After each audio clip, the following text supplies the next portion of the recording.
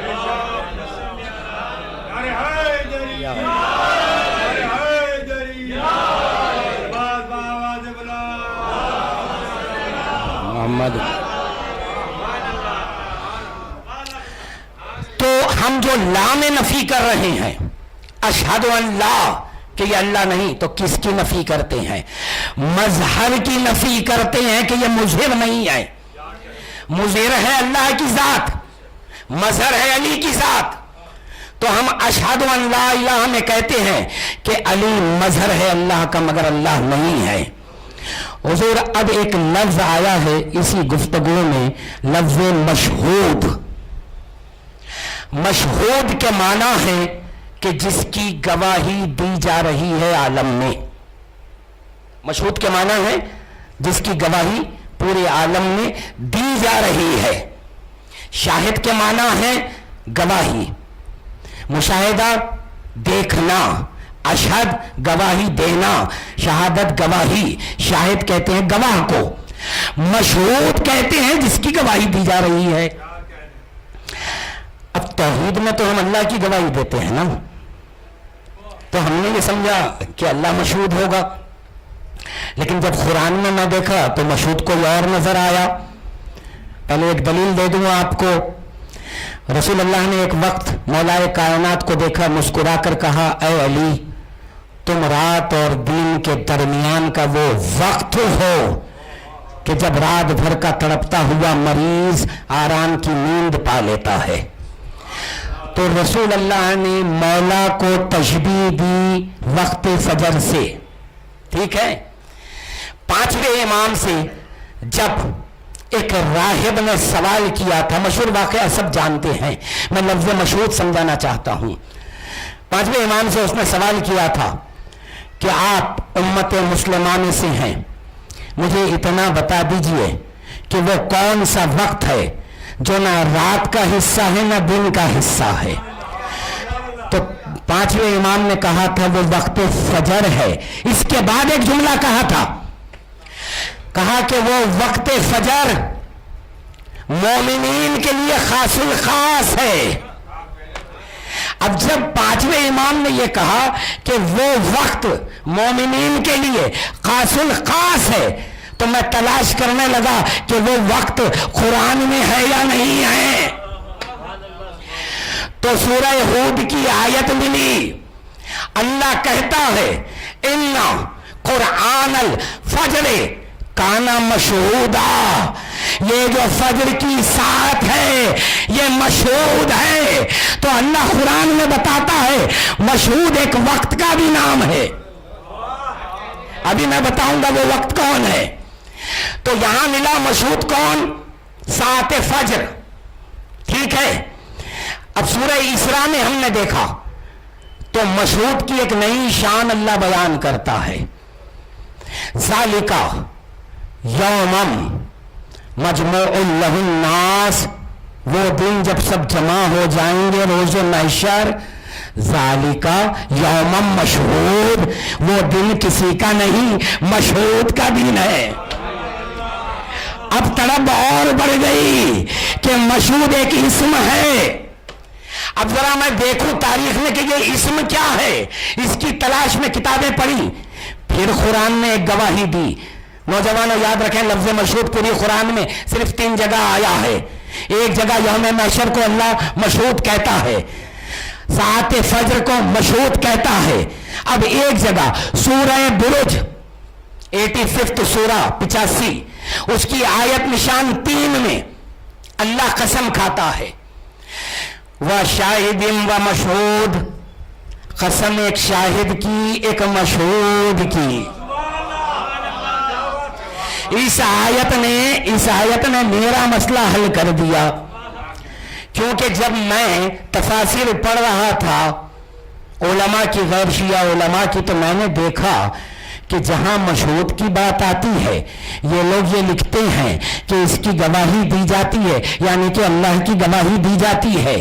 مشہود کے معنی سب نے یہ بیان کیے, لیکن سورہ برج نے میرا مسئلہ آسان کر دیا.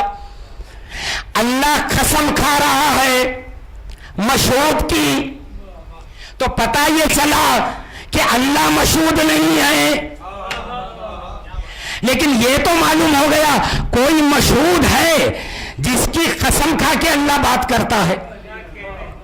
ابھی بتاؤں گا مشہود کون ہے, قول سے بتاؤں گا, خطبے سے بتاؤں گا. لیکن قسم کا ایک قانون ہے کہ دنیا میں کوئی بھی انسان اگر کسی کو کوئی بات پر یقین دلانے کے لیے, اپنی بات منوانے کے لیے قسم کھاتا ہے, تو کسی شے کی اگر قسم کھائے تو وہ شے کا عظیم ہونا ضروری ہے. جیسے کوئی بات منوانے کے لیے میں کہوں قرآن کی قسم, تو قرآن آپ کے لیے بھی عظیم, میرے لیے بھی عظیم ہے نا, کہ بات پر یقین آ جائے. لیکن اگر کسی شخصیت کی قسم کھاؤں تو اس شخصیت کا میرا عزیز ہونا ضروری ہے. یعنی میں یوں کہوں گا میرے بچوں کی قسم, تو فوراً آپ یقین کر لیں گے نہیں بھائی اپنے بچوں کی قسم جھوٹی نہیں کھا سکتا. کیوں؟ کیونکہ بچے عزیز ہیں اسے. اب اللہ قسم کھا رہا ہے ایک شاہد کی, ایک مشہود کی. وہ کون ہے مجھے نہیں معلوم, مگر جو بھی ہے وہ اللہ کو اتنا عزیز ہے کے لیے اتنا عظیم ہے. اب میں نے جب ڈھونڈا تو ایک خطبہ ملا مولا کائنات کا. مسجد کوفہ کے منبر سے مولا کہتے ہیں انا الساجد انا المسجود انا العابد انا المعبود انا الشاہد انا المشہود. تلوار پڑھ دیا.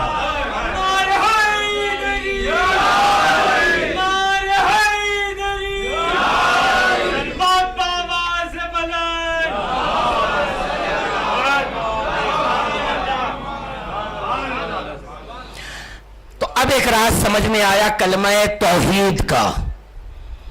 اب دیکھیں آپ ناز کریں اپنے وجود پر, دعائیں دیں ماؤں کو, شکر بھیجیں اللہ کا کہ ایسی قوم میں پیدا کیا ہے کہ جس کی توحید اتنی درست ہے. الحمدللہ یہ توحید پر, عقیدہ توحید پر امت محمدی میں سوائے آپ کے کوئی ناز نہیں کر سکتا. آئیے جب آپ کہتے ہیں اشہد ان لا الہ الا اللہ, تو لا میں کس کی نفی کی آپ نے؟ 14 میں خصوصیت کس کو حاصل ہے مشہود کے لفظ کے اعتبار سے؟ مولا کائنات کو. تو اب پتہ یہ چلا کہ کلمہ توحید کا مشہود علی, لیکن سورہ بروج میں اللہ نے قسم کھائی تھی شاہد کی اور مشہود کی, اور مولا نے یہ کہا شاہد بھی میں ہوں مشہود بھی میں ہوں. تو کلمہ توحید کا مشہود علی ہے, یہ تو مل گیا. یہ شاہد کہاں پر ہے علی؟ آئیے اب آپ اشہد ان محمد رسول اللہ کہا, آپ نے پوری امت نے کہا میں گواہی دیتا ہوں. کون سی؟ آنکھوں دیکھی گواہی, محمد اللہ کے رسول ہیں. بظاہر کلمہ توحید سے یہ منزل آسان نظر آتی ہے نا؟ نہیں, کلمہ توحید کو سمجھنا آسان تھا, یہ کلمے کو سمجھنا مشکل ہے. کیوں؟ رسول اللہ کی رسالت کی گواہی دے رہے ہیں. ٹھیک ہے, مجھے یہ بتا دیں, قرآن سے پوری ذمہ داری سے بات کر رہا ہوں, 73 فرقوں کے کتب سے, اسلامک لٹریچر سے اور پوری قرآن سے, کہ رسول اللہ کی رسالت اللہ نے زمین پر عطا کی کیا؟ اگر اللہ محمد کو زمین پر رسالت عطا کرتا تو یہ مل جاتا آپ کو کہ بھئی ایک وقت آیا, ایک واقعہ ہوا کہ فلانے مقام پر مکے میں یہ واقعہ رونما ہوا کہ اللہ نے رسول کو رسالت عطا کی. آپ کہیں گے کہ بھئی کیا ضروری ہے کہ ایسا کوئی مقام ہو؟ تو میں کیا کروں, قرآن سے پوچھیں آپ. موسیٰ کو رسالت نبوت کوہ طور پر عطا ہو رہی ہے, عیسیٰ کو گہوارے میں عطا ہو رہی ہے, ابراہیم کو گھر میں عطا ہو رہی ہے. تو پتہ یہ چلا جتنے انبیاء ہیں سب کی نبوتیں کہیں نہ کہیں دی گئی زمین پر. اب رسول کی رسالت زمین پر نہیں دی گئی, اس کے لیے آیت سن لیں آپ, وما ارسلناک الا رحمۃ للعالمین. اللہ کہتا ہے ہم نے عالمین کے لیے رحمت بنا کر بھیجایا. تو بات طے ہو گئی, زمین پر آ کر نہیں بنے نبی, بنے بنائے کو بھیجایا. بھیجایا اس کو جاتا ہے جو پہلے سے موجود ہو. تو اب جب یہ بات سمجھ میں آ گئی کہ زمین پر ان کو نبوت نہیں ملی, پھر مسئلہ یہ ہے کس نے دیکھا؟ جب دیکھا کسی نے نہیں تو اشد کیسے کہہ رہے ہیں بھئی؟ اشد کیسے کہہ رہے ہیں؟ اشد تو وہی کہے گا جس نے دیکھا ہے. سب یہ کہیں گے نہیں نہیں بھائی ایسی بات نہیں ہے. قریب غدیر کا واقعہ تو دیکھ لیں, 1,20,000 نگاہیں دیکھ رہی ہیں بھائی. تو اتنے مسلمان تو تھے. تو میں یہ کہوں گا 1 لاکھ نہیں 10 لاکھ ہو, 10 لاکھ نے محمد کو دیکھا ہے. گواہی محمد کی امانت کی نہیں دے رہے ہیں آپ, صداقت دیکھی صداقت کی نہیں دے رہے ہیں آپ. آپ گواہی دے رہے ہیں رسالت کی. رسالت دی گئی عرش پر, اللہ گواہی لیتا ہے زمین پر. تو ہاتھ جوڑ کے عرض کروں معبود تو نے رسالت محمد کو عرش پہ دی, ہم سے اقرار زمین پر لیتا ہے تو کسی ایسے کو زمین پر تو رکھ دے جس نے عرش پہ محمد کی رسالت کا مشاہدہ کیا ہو. نہیں ابھی بات نہیں پہنچی معلوم ہے نوجوانوں تک. بھئی دعوت ذوالعشرہ میں ہوا کیا تھا؟ پہلی بار رسول اللہ نے کہا سب کو جمع کر کے دعوت ذوالعشرہ میں، انی انا رسول اللہ، میں اللہ کا رسول ہوں. علی بلند ہوئے، کہا اشہد ان محمد رسول اللہ. دوسرے دن یہی واقعہ، تیسرے دن یہی واقعہ. آج مسلمان فہرست بتاتے ہیں ہمیں کہ دیکھو بچوں میں سب سے پہلے علی تھے، بعد میں وہ فلانے پہلے خلیفہ فلانے فلانے فلانے فلانے، فہرست ہے مشاہیر اسلام کی. میرا سوال ہے، مشاہدے کی بنیاد پر سوائے علی کے اشہد کہنے کا حق تو کسی کو نہیں تھا، کیونکہ پہلی منزل پر جب علی نے کہا میں گواہی دیتا ہوں محمد اللہ کے رسول ہے، تو رسول نے قبول اس لیے کیا تھا، جانتے تھے یہ واحد ذات زمین پر ہے. جب اللہ عرش پہ مجھے رسالت دے رہا تھا تو یہ علی مشاہدہ کر رہا تھا. اب علی کی گواہی میری رسالت کو ثابت کرے گی دنیا میں. اب ایک جملہ کہنے جا رہا ہوں، تو دعوت ذوالعشرہ سے لے کے آج تک آپ تک میرے تک فہرست نہیں بن سکتی. کیوں؟ محمد کا کلمہ علی کی سنت پہ پڑھا جا رہا ہے. ایک معرفت کی صلوات پڑھیں صاحب.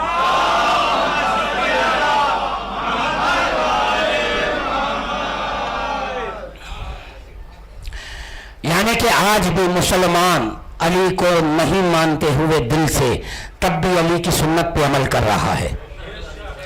کمال شجاعت امیر المومنین یہی ہے. در خیبر اکھاڑنا یہ کوئی کمال نہیں ہے علی کا. علی کی ذات کے سامنے در خیبر کچھ نہیں. شجاعت علی یہ ہے کہ ایک مرتبہ کہہ دیا دعوت ذوالعشرہ میں گواہی دیتا ہوں محمد رسول ہے. 1400 سال ہو گئے، رسالت کے کلمے پہ کوئی آنچ نہیں آئی، کسی میں جرأت پیدا نہیں ہوئی.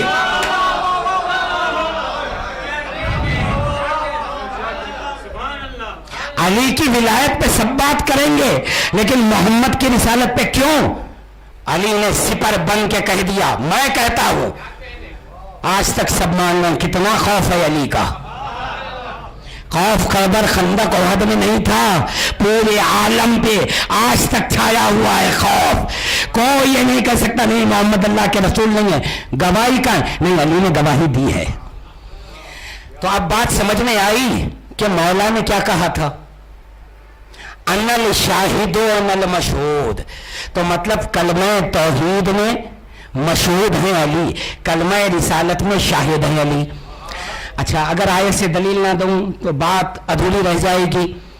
سورہ رعد آخری آیت 13واں سورہ، وَيَقُولُ الَّذِينَ كَفَرُوا لَسْتَ مُرْسَلًا قُلْ كَفَىٰ بِاللَّهِ شَهِيدًا بَيْنِي وَبَيْنَكُمْ وَمَنْ عِندَهُ عِلْمُ الْكِتَابِ. کافر، اے محمد کافر آپ سے سوال کرتے ہیں کہ آپ کی رسالت کو کیسے مان لیں جبکہ آپ کا کوئی گواہ نہیں. بات مکمل ہو گئی کہ زمین پر کوئی گواہ نہیں. اللہ کہتا ہے محمد ان سے کہہ دو ایک اللہ کی گواہی اور ایک اس کی گواہی جو پوری کتاب کا علم رکھتا ہے. تمام اہل سنت کے مفسروں نے بھی مانا کہ اس سے مراد علی ابن ابی طالب ہیں. تو اب قرآن نے بھی بتا دیا رسالت کا شاہد علی ہے، توحید کا مشہود علی ہے. یہاں آیت میں ایک راز آ گیا. جب اللہ نے یہ کہا اے محمد ان کافروں سے کہہ دو اللہ کی گواہی کافی ہے. مجھے آج تک بات سمجھ میں نہیں آئی. کافر تو اللہ سے ہی انکار کر رہے تھے. بھئی اللہ کو دیکھ بھی نہیں سکتے، اللہ سے راضی بھی نہیں، پھر اللہ کیوں کہتا ہے کہ ان سے کہہ دو کہ اللہ کی گواہی کافی ہے. اللہ یہ کہہ کر ساتھ میں علی کا نام لے لیا. کہا کہ اے محمد صرف تیری رسالت کے لیے علی سہارا نہیں بنے گا، میری توحید کے لیے بھی اس کا وجود کافی ہو جائے گا۔ ایک ایک صلوات اور پڑھ دیں۔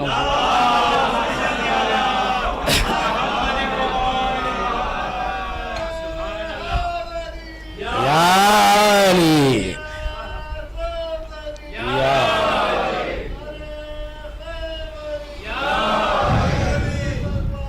اللہ۔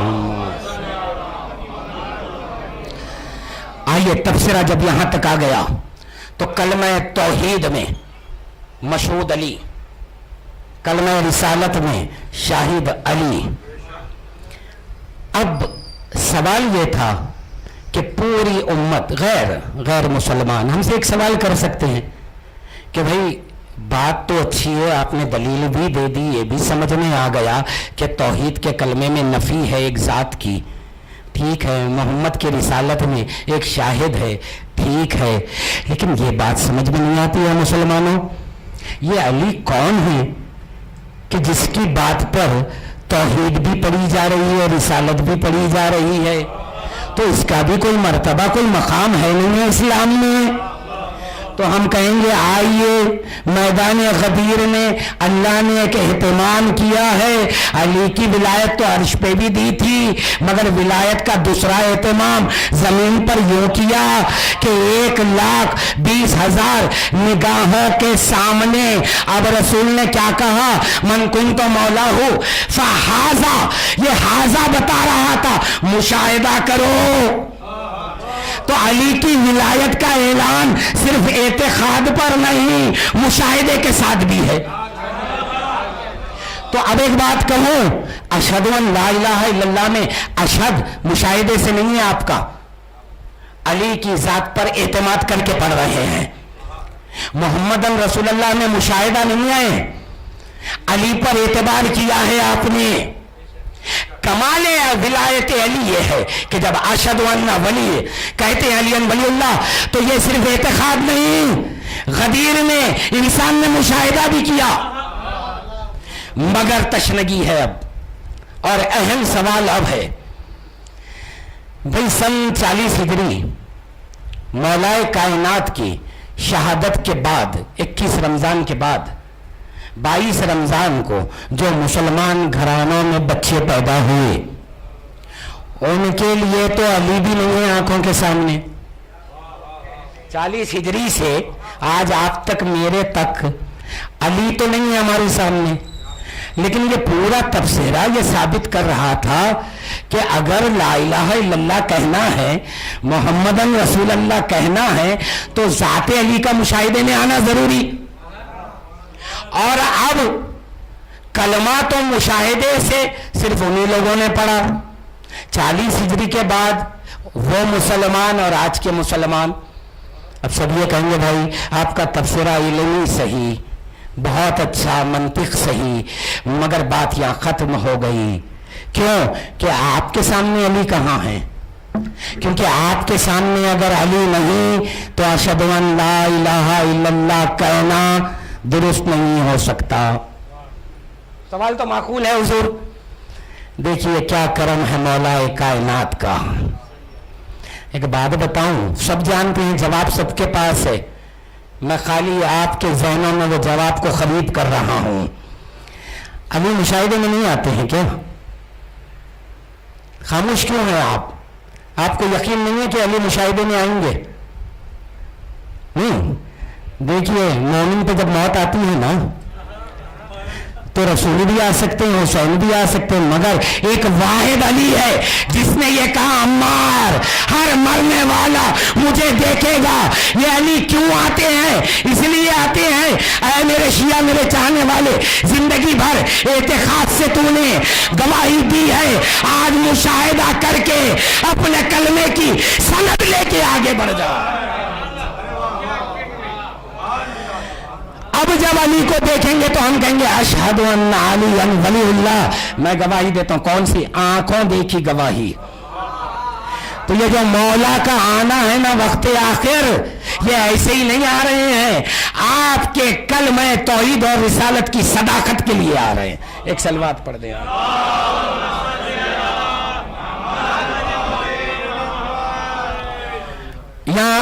یہاں منزل پر آ کر دو باتیں ثابت ہوتی ہیں.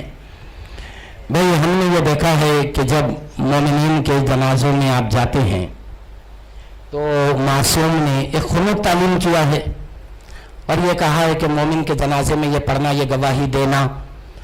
تو آپ کیا پڑھتے ہیں؟ اس میں ایک فقرہ آتا ہے چوتھے قنوت میں، اللہم لا نعلم منہ الا خیرا. پڑھتے ہیں نا بھائی؟ سبھی پڑھتے، پڑھنا ہے، امام کہہ رہے ہیں پڑھنا ہے. اب پڑھتے کیا ہیں آپ؟ مگر یہ گواہی دیتے ہیں، اے اللہ میں گواہی دیتا ہوں یہ جو میت میرے سامنے اس کے بارے میں کچھ نہیں جانتا سوائے نیکیوں کے یا سوائے نیکی کے. بھائی مجھے ایک ایمانداری سے بات بتائیں آپ، سوال معقول ہے. اگر کسی کی میت میں میں گیا، کسی کی نہیں، چلیے میں خود اپنی بات لے لوں، میری میت میں میرا کوئی دوست آ گیا، اب وہ یہ پڑھ رہا ہے تو زندگی میں مجھ سے بھی تو کچھ خطائیں ہوئی ہوں گی، گناہ تو ہوئے ہوں گے. اب اگر وہ ٹھہر کے یہ کہہ رہا میں گواہی دیتا ہوں کہ اس کے بارے میں کچھ نہیں الا خیرا سوائے نیکی کے، تو بھائی یہ جھوٹی گواہی ہو جائے گی نا. کائنات میں اہل بیت کے علاوہ کون ایسا بندہ ہے جس سے کوئی گناہ سرزد نہ ہو؟ پھر جب گناہ ہے تو یہ گواہی سچی کیسے بھائی؟ اچھا چلیے کوئی کہیں گے، جیسے کہ جواب ملا مجھے جب میں تحقیق کر رہا تھا، میں نے پوچھا کچھ بزرگوں سے، میں نے کہا یہ بتائیں کہ یہ گواہی سچی کیسے؟ انہوں نے کہا نہیں حدیث رسول ہے کہ مومن کے عیب چھپاؤ. تو میں نے کہا کہ بھائی رسول نے کہا مومن کے عیب چھپاؤ، بات صحیح ہے، ایک مومن کا عیب میں دوسرے مومن سے چھپاؤں گا، لیکن یہ گواہی میں کسی مومن کو نہیں دے رہا ہوں، اللہ کو دے رہا ہوں جس سے کچھ نہیں چھپا ہے. بہت اہم منزل ہے حضور. اب جب اس کا راز بتاؤں گا تو خدا کی قسم آپ جس میت میں آپ جائیں گے مومن کی، اگر حقیقت میں وہ کھلے عام بھی گناہ کرتا تھا تو وہ گناہ جھوٹا نظر آئے گا اس کی میت میں. اب سنیں، اب آپ یہ حدیث کئی بار آپ نے سنی ہے، النظر الی وجہ علی عبادہ، علی کے چہرے پہ نظر کرنا عبادت. مگر مجھے یہ بتائیں کہ اسلام میں جب کبھی کسی عبادت کا حکم آیا تو اس کے ثواب کا بھی ذکر آیا، جیسے کہ فجر کی 2 رکعت نماز سردیوں کے موسم میں جو پڑھتا ہے تو اس کے لیے فلاں فلاں فلاں نعمتیں ہیں، ہے نا، ذکر ہے نا بھائی. تو جب ہر عبادت کا ذکر آیا ہے تو علی کے چہرے پہ نظر کرنے والی عبادت کا وہ ثواب کیا ہے، وہ اجر کیا ہے؟ علامہ مجلسی کی کتاب روح الحیات میں یہ واقعہ ہے کہ رسول اللہ کی بزم میں کچھ لوگ بیٹھے تھے، کسی دولت مند کی شخص کی دولت پر رشک کر رہے تھے. تو رسول اللہ نے کہا کیوں رشک کرتے ہو؟ کہا کہ اس نے بہت دولت کمائی ہے. کہا کہ ٹھہر جاؤ، ابھی ایک بندہ مومن آنے والا ہے، دیکھو وہ کیا کما کے آ رہا ہے. کچھ دیر میں ایک فرد آئے، ایک صحابی آئے، آ کر سلام کر کے بیٹھ گئے. تمام لوگ اس کی طرف متوجہ ہو گئے. رسول اللہ نے کہا کہ دیکھو یہی وہ ہے کہ جو بڑی دولت کما کے آ رہا ہے. سب نے، تمام اصحاب نے اس سے پوچھا یہ بتاؤ کیا کما کر آ رہے ہو؟ اتنے غافل ہیں کہ رسول اللہ جب پہلے ہی بتا رہے ہیں تو اس سے پوچھنے کے بعد رسول اللہ سے پوچھ لیتے. یعنی اصحاب میں ایسے لوگ ہیں کہ علم غیب رسول پر بھی ایمان نہیں تھا ان کو. اب رسول اللہ نے کہا یہ بتا دے کیا کما کر آیا. اس نے کہا یا رسول اللہ یہ کیسی باتیں ہیں، میری زندگی سے آپ واقف ہیں، لمحے لمحے سے واقف ہیں، آج تو میں کمایا ہی نہیں کچھ. تو رسول اللہ نے کہا اچھا یہ بتا دے ہوا کیا آج؟ اس نے کہا کہ میں گھر سے نکلا تھا کاروبار کے ارادے سے، نکلنے میں تاخیر ہو گئی، پھر میں نے سوچا کہ چلو آج کاروبار نہ کروں. مجھے آپ کی حدیث یاد آ گئی یا رسول اللہ، النظر الی وجہ علی عبادہ. تو یہ حدیث ذہن میں آتے ہی میں علی کے در پر گیا، مولا کو سلام کیا، مولا کے چہرے کا دیدار کیا اور آ گیا. یہ سنتے ہی اب رسول اللہ نے کہا کہ سنو اس نے کیا کمایا ہے آج. کہا کہ اس نے یہ جو خلوص دل سے علی کے چہرے پر نظر کی، زیارت کی، اس کا ثواب کتنا ہے سنو. کہ اب یہ اتنے ثواب کا مالک ہو گیا ہے کہ اگر زمین پر جو کچھ ہے، زمین پر جو کچھ ہے، یہ سب کا سب سونے کا بنا دیا جائے اور راہ خدا میں وہ خیرات کر دے، تب بھی اتنا ثواب نہیں کما سکتا جتنا ایک مرتبہ علی کی زیارت کرنے پہ کماتا ہے۔ جیسا آپ خوش ہوئے وہ بزم میں صحابہ بھی خوش ہوئے۔ رسول اللہ نے کہا اتنا ثواب نہیں ہے، اب سنو حقیقت کیا ہے، النظر الی وجہ علی عبادہ کی۔ کہا کہ سنو، ایک بار جو علی کے چہرے کی زیارت کر لے تو اس کے پاس اتنا ثواب ہوتا ہے کہ وہ اپنا ثواب تمام اہل زمین کو بانٹ دے، سب کی شفاعت ہو جائے۔ اب بتائیں، میں میت میں گیا ہوں، یقین علی کا دیدار ہو گیا ہے تو یہ کتنا بڑا مالک بن گیا، بانٹے تو تمہاری شفاعت ہو جائے گی، تو اس کے پاس گناہ کہاں رہا؟ صلوات پڑھ دیا۔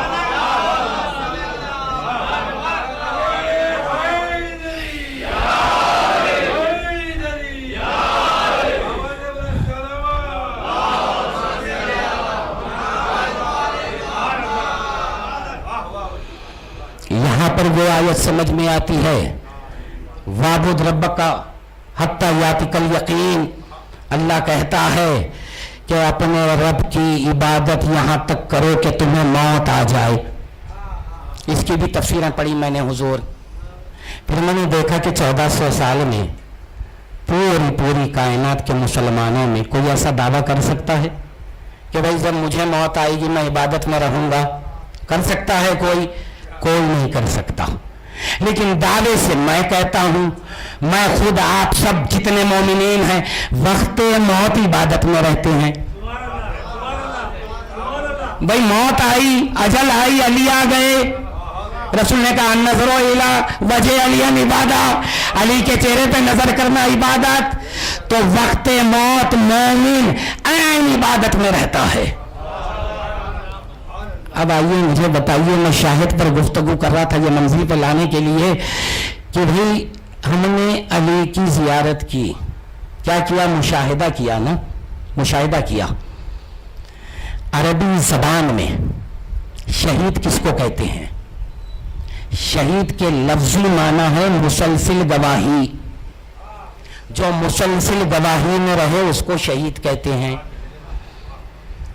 ہم نے علی کو دیکھا، آنکھیں بند کر لی تو علی حق ہے، حق کی گواہی کے ساتھ آنکھیں بند ہوئی، روحانی سفر کا آغاز ہو گیا تو ہم حق کی گواہی میں مسلسل ہو گئے، تو لغت کے اعتبار سے اب ہمیں شاہد نہیں شہید کہا جاتا ہے۔